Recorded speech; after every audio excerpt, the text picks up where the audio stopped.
Media మిత్రులకి నమస్కారం.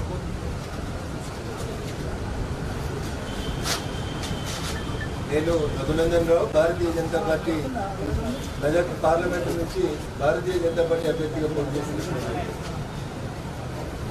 తెలంగాణ రాష్ట్ర సమితి ప్రభుత్వం ఎలియాస్ బీఆర్ఎస్ పార్టీ అధికారంలో ఉన్నప్పుడు చేసినటువంటి తప్పుల్ని రిపీటెడ్గా ప్రతిపక్షంలోకి వచ్చిన తర్వాత కూడా అదే అలవాట్లను కొనసాగించడం అనేది దురదృష్టకరం, బాధాకరమైనటువంటి విషయం. ఒక జిల్లాకి కలెక్టర్గా పనిచేసి అధికారిగా ఉన్నప్పుడు అడ్డగోలుగా సంపాదించి అక్రమ సంపాదనతో అధికార పార్టీ నాయకుల కాళ్ళకి మడుగులొత్తి ఎమ్మెల్సీ పదవిని తెచ్చుకొని ప్రస్తుతం బీఆర్ఎస్ ఎంపీ క్యాండిడేట్గా పోటీ చేస్తున్నటువంటి వెంకటరామిరెడ్డి అనేటువంటి ప్రస్తుత బీఆర్ఎస్ ఎమ్మెల్సీ నిన్న రాత్రి మెదక్ పార్లమెంటు పరిధిలో ఉన్న సిద్దిపేట రంగదాంపల్లి చౌరస్తాలో అనుమతి లేకుండా ఒక ఫంక్షన్ హాల్ బుక్ చేసి ఇంకా తాను కలెక్టర్ అన్న ఫీలింగ్తో స్థానికంగా పనిచేస్తున్నటువంటి టీచర్లను, ప్రభుత్వ ఉద్యోగులను, ఎలక్ట్రిసిటీ డిపార్ట్మెంట్ ఉద్యోగులను, సెర్ఫ్లో పనిచేస్తున్నటువంటి డిఆర్డిఏ ఉద్యోగులు, ఐకేపీలలో పనిచేసేటువంటి ఏపీఎంలని, సిఏలని, సిసిలని, టీఏలని అందరినీ పిలిచి ఫంక్షన్ హాల్లో ఒక మీటింగ్ పెట్టి ఏ పద్ధతిలో అయితే దుబ్బాకలో మొన్న జరిగిన జనరల్ ఎలక్షన్స్లో 2 రాత్రులు 80 కోట్లు ఐకేపీకి సంబంధించినటువంటి అధికారుల చేత ఇంటింటికి పంచిపించినారో పోలీసుల సహకారంతో, అదే రీతిలో మళ్ళీ తప్పుడు పని చేస్తుందని రెడ్డి ఫంక్షన్ హాల్ సిద్దిపేటలో మీటింగ్ పెట్టిన విషయం నా దృష్టికి వస్తే 9:34 సిపి సిద్దిపేట గారి ప్రభుత్వ టెలిఫోన్ నెంబర్కి నేను ఫోన్ చేసి, సిపి గారు పలానా ఫంక్షన్ హాల్లో అనుమతి లేకుండా సమావేశం జరుగుతుంది అని నేను టెలిఫోన్ ద్వారా సిపి సిద్దిపేట గారికి 9:34 కంప్లైంట్ చేయడం జరిగింది. సిద్దిపేట 3 టౌన్ పోలీస్ స్టేషన్కి 1/2 కిలోమీటర్ దూరంలో ఉంటుంది Reddy function hall. Unfortunately no police reached the scene of offence until 10 PM. 9:39 జిల్లా మ్యాజిస్ట్రేట్, జిల్లా కలెక్టర్ సిద్దిపేట గారికి ప్రభుత్వ టెలిఫోన్ నెంబర్కి నేను కాల్ చేసి సేమ్ మ్యాటర్ని ఫిర్యాదు చేశాను. సార్, మోడల్ కోడ్ ఆఫ్ కండక్ట్కి భిన్నంగా ఇక్కడ ఒక సమావేశం జరుగుతుంది, ప్రభుత్వ ఉద్యోగులు ఈ సమావేశంలో పాల్గొంటున్నారు, బహుశా పాత కలెక్టర్ ఇంకా జిల్లా కలెక్టర్ని అనుకొని అందరు అధికారులను పిలిచి మీటింగ్ పెడుతున్నాడు సార్ అంటే, ఇప్పుడే పంపిస్తామని అయ్యగారులు అందరూ వచ్చేసరికి రాత్రి 10:10 జరిగింది. ఫంక్షన్ హాల్కి ఎఫ్ఎస్టీ టీం వచ్చేసరికి, ఫ్లయింగ్ స్క్వాడ్ వచ్చేసరికి ఎవరు చెప్పిరని నాకు తెలియదు. నేను కలెక్టర్ గారు, ఎస్పీ గారు, సిపి గారు చెప్పిరని నేను అనను, కానీ సమాచారం మాత్రం వెంకటరామిరెడ్డి గారికి చేరింది. వెంటనే ఫంక్షన్ హాల్లో ఉన్నటువంటి అన్ని లైట్లని, జనరేటర్లని బంద్ చేసి కరెక్ట్ 10 గంటలకి 5 నిమిషాల ముందు స్క్వాడ్ గేట్ దగ్గరకు రావడానికి 5 నిమిషాల ముందు మరి ఎవరు ఫెసిలిటేట్ చేసిరో ఇలా ఇన్వెస్టిగేషన్ జరగాలని కోరుకుంటున్నాం. నేరుగా ఆయన వెళ్ళిపోతాడు లైట్లన్నీ బంద్ చేసుకొని. ఈ లోపల వీళ్ళు వచ్చేట్లేరని మా భారతీయ జనతా పార్టీ నాయకులు, కార్యకర్తలు ఫంక్షన్ హాల్కి గేట్ బయట నిల్చొని వీడియోలు తీసే కార్యక్రమం మొదలు పెడితే, చిమ్మ చీకటి చేసి అమావాస్య రాత్రి లైట్లన్నీ ఆఫ్ చేసి మహిళా ఉద్యోగులు కూడా ఫంక్షన్ హాల్ గోడలు దుంకి పారిపోవడం స్టార్ట్ చేసినారు. We recorded it. కార్ల నెంబర్లు, మోటార్ సైకిళ్ళ నెంబర్లు, గోడలు దుంకుతున్నటువంటి ఫోటోలు, వీడియోలు అన్నీ కూడా రికార్డ్ చేసినాం. మెల్లగా అంతా అయిపోయిన తర్వాత, మెజారిటీ పీపుల్ బయటికి పారిపోయిన తర్వాత, ఒక 30-40 మంది లోపల ఉన్నప్పుడు అప్పుడు కడుపు సల్లంగా అప్పుడు ఫ్లయింగ్ స్క్వాడ్ టీం వచ్చింది. వచ్చినానికి ఏం తెలియదు. ఈడు ఉన్నోళ్ళు ఎవరో చెక్ చేయమంటే చెక్ చేయడు.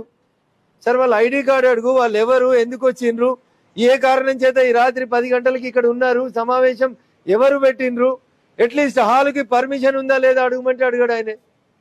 సార్, వాళ్ళ మీటింగ్ వాళ్ళు పెట్టుకున్నారు అంటాడు. ఎవరి మీటింగ్ ఎవరు పెట్టుకున్నారు, పెట్టుకుంటే దానికి ఎందుకు అనుమతి లేదు అని అంటే ఎవరు రెస్పాండ్ కాలేదు. ARO, assistant returning officer Siddipet, RDO స్థాయి అధికారి, రాత్రి నేను 9:45 నుంచి అర్ధరాత్రి 12:30 దాకా ఆయన దగ్గర ఉన్నటువంటి అధికారిక టెలిఫోన్కి ఒక 50 సార్లు ఫోన్ చేస్తే సార్ 12:30 నిమిషాలకు మేల్కొన్నాడు. సార్ నేను హైదరాబాద్ నుంచి బయలుదేరినా, షామీర్పేట వరకు వచ్చినా, మరి మీరు వస్తారా రారా, అక్కడ ఘర్షణ జరుగుతుంది అంటే నేను 10 నిమిషాల్లో ఫంక్షన్ హాల్కి చేరుతున్నాను, ఈ అర్ధరాత్రి మీరు రావద్దు, మీరు ఇంట్లోనే ఉండండి, మేము చర్య తీసుకుంటామని చెప్పినాడు. కానీ ఇప్పటిదాకా కూడా ఏఆర్ఓ సిద్దిపేట గారు సంఘటనా స్థలానికి విజిట్ చేయలేదు. మా పార్టీ నాయకులు కార్యకర్తలు రెడ్ హ్యాండెడ్గా అక్కడ మోటార్ సైకిళ్ళు మనుషుల్ని పట్టుకొని అక్కడికి వచ్చినటువంటి ఫ్లయింగ్ స్క్వాడ్ మీద ఒత్తిడి తీసుకొచ్చినప్పుడు తప్పనిసరి పరిస్థితులలో పొద్దుగాల 5 గంటలకి ఫ్లయింగ్ స్క్వాడ్ పోయి సిద్దిపేట 3 టౌన్ పోలీస్ స్టేషన్లో కంప్లైంట్ ఇచ్చింది.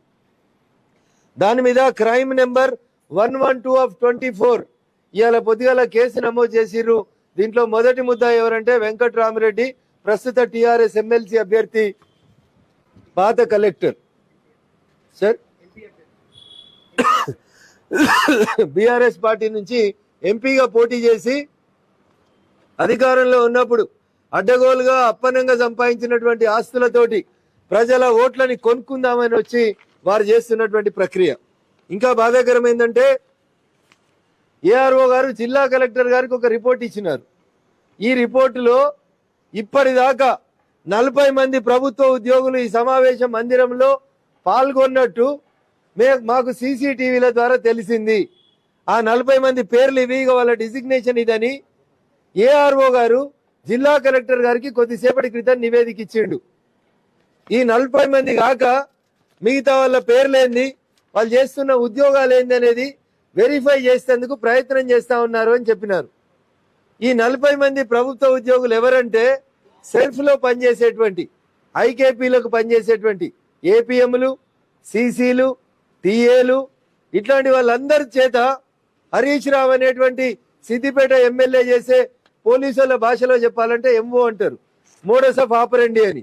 అంటే కొంతమంది దొంగలు ఎట్లుంటారంటే తల్లి పగటిలి భోజనానికి పోయిన తర్వాత వాడు వచ్చి చప్పుడు కాకుండా డోర్ లాక్ని తెంచేసి లోపలికి పోతాడు. ఇది ఒక రకమైన దొంగతనం. ఇంకొంతమంది దొంగలు ఎట్లుంటారంటే వెనకాల ఉన్నటువంటి కిటికీ ఊచలు తీసిపోతుంటారు. పోలీసుల భాషలో చెప్పాలంటే ఎంఓ అంటారు.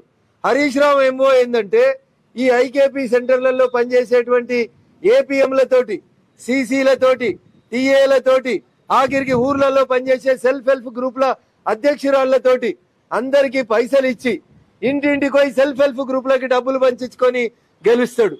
ఇదైనా మొన్న సిద్దిపేట ఎలక్షన్ లో కూడా ఓటుకి 2000 పంచినటువంటి బాపతి ఈ హరీష్ రావు అన్నట్టు ఆయన. మా సిద్దిపేట సిపిగా ఉన్న మేడం అప్పుడు నేను ఎన్నికలప్పుడు పోయి చెప్తే నన్ను పోలీస్ స్టేషన్ లో ఆపి కొత్త ప్రభాకర్ రెడ్డి అనే దుబ్బాక ఎమ్మెల్యే 80 కోట్లు 2 రాత్రులు మా దుబ్బాక తొగుట, రాయపోల్, చేగుంట పోలీసుల సహకారంతో ఈ మహిళా గ్రూపులతోటి డబ్బులు పంచిపిచ్చారు. నేను దీని మీద ఎన్నికల ప్రక్రియ ముగిసిన 2 రోజులకి డీజీపీ తెలంగాణకు దరఖాస్తు ఇచ్చిన, మేడంను ట్రాన్స్ఫర్ చేసిరు తప్ప ఈ రోజు దాకా యాక్షన్ లేదు.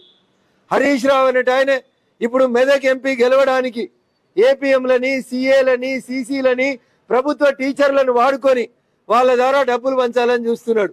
అందుకని దయచేసి పోలీస్ అధికారులకి, ప్రభుత్వ ఉద్యోగులకి నేను సవినయంగా చేసేటువంటి అప్పీల్ ఒక్కటే, వెంకట్రామరెడ్డి రేపు శ్రీకృష్ణ జన్మస్థానం పోతాడా, చంద్రశేఖరరావుని దోలుకొని పోతాడా, హరీష్ రావుని దోలుకపోతాడా, ఏమవుతుందో తెలియదు. కానీ మా టీచర్లు, మా ప్రభుత్వ ఉద్యోగులు, మా ఏపీఎంలు వాళ్ళు ఇచ్చే చిన్న చిన్న డబ్బుల ప్యాకెట్లకు ఆశపడి మీరు ఇట్లాంటి తప్పుడు పనులు చేస్తే దయించి మీ భవిష్యత్ ఖరాబ్ అవుతుంది, మీ కెరియర్లో మచ్చబడుతుంది. కాబట్టి ప్రభుత్వ ఉద్యోగులు, టీచర్లు, పోలీస్ అధికారులు, సెర్ఫ్లో పనిచేస్తున్నటువంటి ఏపీఎంలు, సీసీలు, సిఏలు నేను మీకు సవినయంగా 2 చేతులు జోడించి అప్పీల్ చేస్తా ఉన్నా. My fight is not against the government employees. దయచేసి అర్థం చేసుకోవాలి, నా కొట్లాట మీతోటి కాదు. వెంకట్రామరెడ్డి అనే దుర్మార్గుడు కలెక్టర్ పెత్తనాన్ని ఇంకా చూపిస్తా ఉన్నాడు. దయచేసి మీరు ఎవరికి భయపెట్టాల్సిన అవసరం లేదు. మీకెవరన్నా డబ్బు ఇస్తానని ప్రలోభ పెడితే మీరు వచ్చి లోకల్ పోలీస్ స్టేషన్లో కంప్లైంట్ ఇవ్వండి. అది హరీష్ రావు అయినా వెంకట్రామరెడ్డి అయినా పోలీసు వాళ్ళు కేసు నమోదు చేయకపోతే మీ పక్షాన నిలబడతాను, కొట్లాడతానని చెప్తా ఉన్నాను. కాదు కూడదని హరీష్ రావు ఎంగిలి మెతుకులకు ఆశపడి ఏ ప్రభుత్వ ఉద్యోగి అయినా సరే ఇట్లాంటి తప్పుడు పనులను చేస్తే భారతీయ జనతా పార్టీ నాయకులు, కార్యకర్తలు we will chase you like anything and will make the government and the departments to take appropriate action against your careers.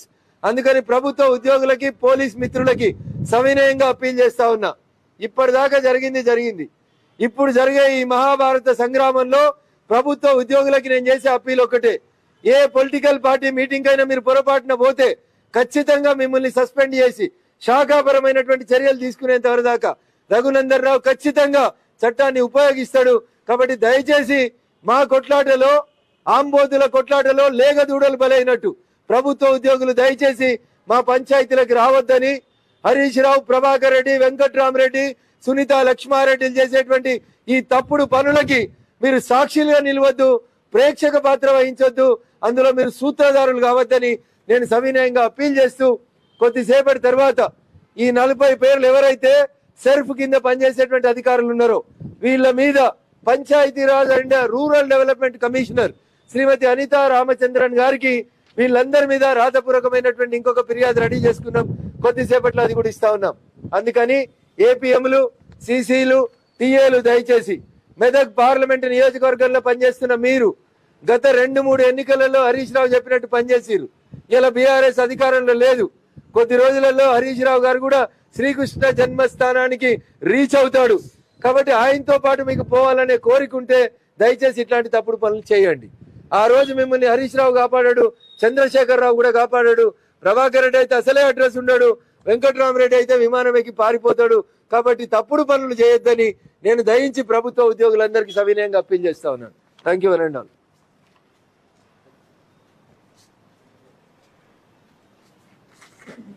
Anita Ramachandran గారికి ఒక కాపీ ఇస్తున్నాం. సెర్ఫ్ ఇక్కడేనంట, ఎల్ఐసి బిల్డింగ్ పక్కన, ఇక్కడ ఒక పంపిస్తాం.